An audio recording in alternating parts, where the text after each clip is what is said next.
Kapitola 14. S vychádzajúcim slnkom sa Babs, Lufo a Momo vydali na cestu k jaskyni premien.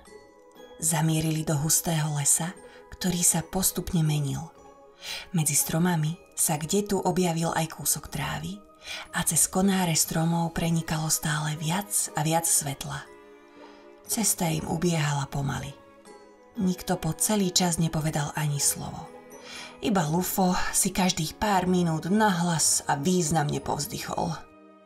Všetkých troch desila predstava, aké nebezpečenstvo ich na konci výpravy čaká.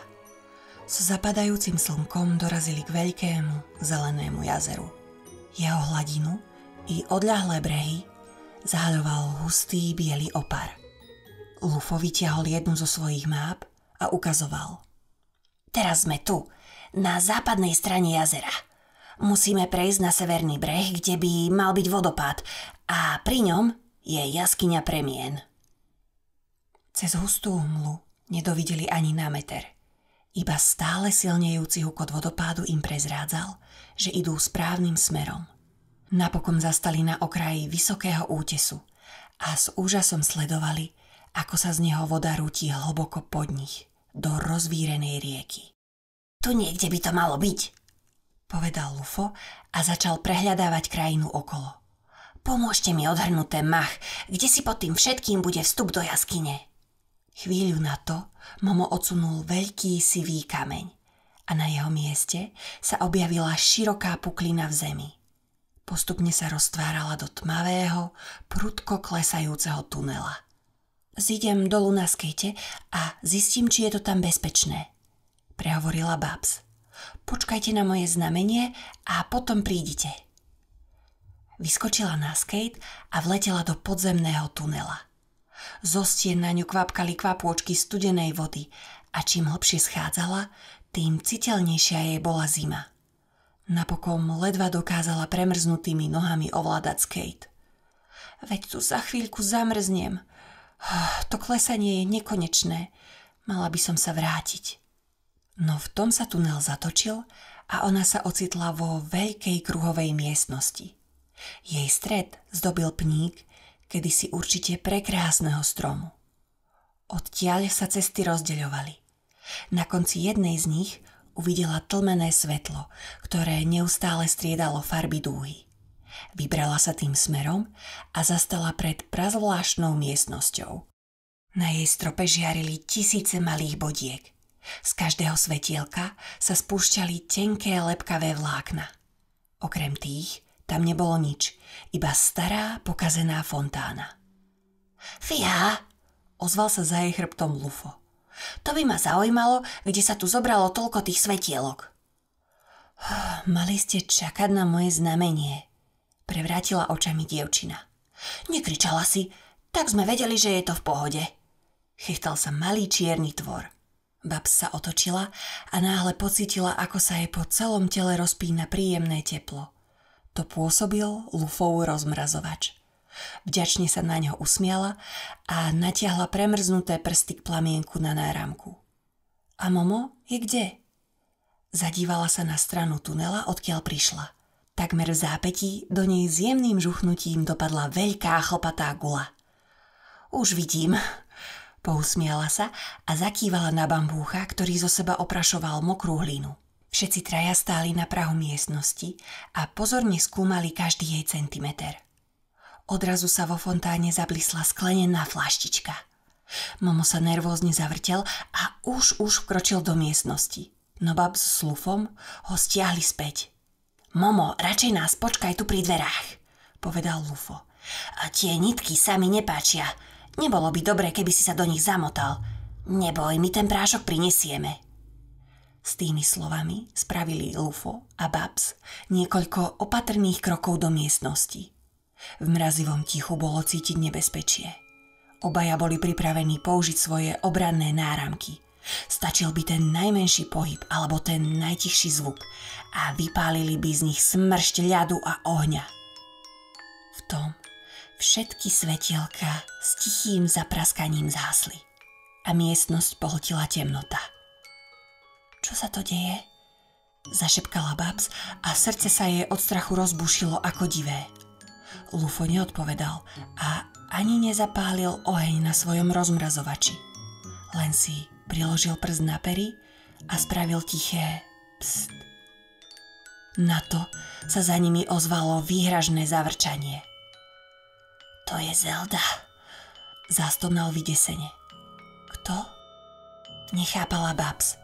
V deduškovom zápisníku sa o nikom menom Zelda nepísalo. Mačacia čarodejnica. Jedna z najbližších privrženkín zlodeja duší.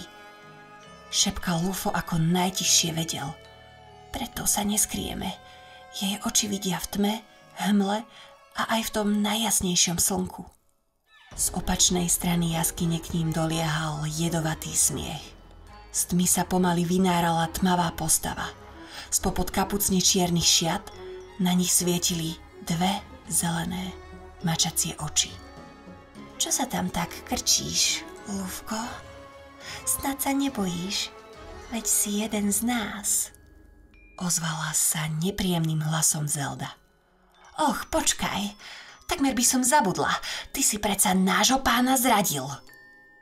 Nečakane rýchlo priskočila k Lufovi, vytasila svoje ostré drápy a nebezpečne sa mu nimi priblížila k tvári. Babs začula, ako čierny tvorček nasucho prehltol. Nechaj ho na pokoji, skríkla a pokúsila sa otiahnuť mačaciu čarodejnicu od svojho kamaráta.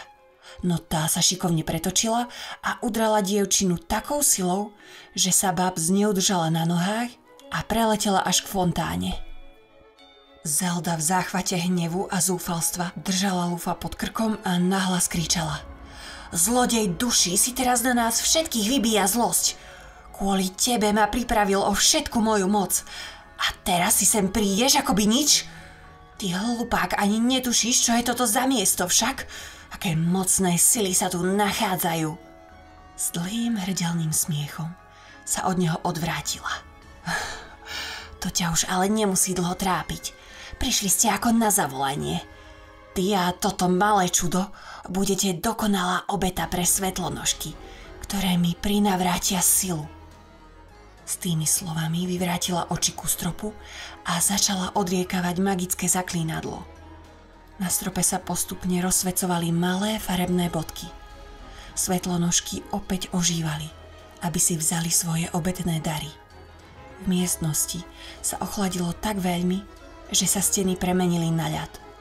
Lufo sa pokúsil použiť rozmrazovač, no chlad bol priveľký. Tu flaštičku rýchlo! Zakričal smerom k Babs. Teraz Zelda nemôže pohnúť, prášok nám možno pomôže. Babs sa celá triasla od zimy. Ruky i nohy jej omrzali, no z posledných síl sa podoprela o fontánu a postavila sa. Bola len malý kúsok od zázračného prášku. Natiahla sa po fľaštičku a vtedy jej celý svet zčernel. Od vyčerpania sa zrútila k zemi. Cítila chlad ako nikdy predtým. Lufo vykročil za ňou, aby ju ochránil, no sotva sa pohol a i on stratil vedomie. Momo stál pred vchodom do jaskyne a pozeral dnu. Zaliala ho vlna hrozného desu. Nedokázal sa ani len pohnúť, ako by i on zamrzol. Až teraz si uvedomil, ako veľmi jeho túžba po naplnení proroctva ohrozila jeho dvoch kamarátov. Bezmocne sa prizeral, ako Babs s Lufom umierajú. V ušiach mu čoraz hlasnejšie znel neprirodzený hlas Zeldy, ktorá dookola opakovala magickú formulku. Potom svetlonožky zleteli zo stropu jaskyne a zhlúkli sa okolo mačacej čarodejnice. Zelda bola pripravená na posledný smrteľný úder. A vtedy, ako by sa v Momovi niečo pohlo. Pocítil príšernú zlosť voči Zelde, ktorá trápila jeho priateľov. Spomenul si, ako slimáky väznili jeho i ostatných bambúchov. A potom pocítil lásku. Lásku k svojim kamarátom a starosť o všetkých dobrých tvorov. Tá sila, ktorá sa v ňom nahromadila, sa musela dostať von. Nie! Vkročil s krikom do jaskyne. Žiaril viac ako veľká vatra, ktorú bambúsi od vekov zapaľovali. Z jeho srdca sálalo obrovské teplo, ktoré zahrialo kamarátov.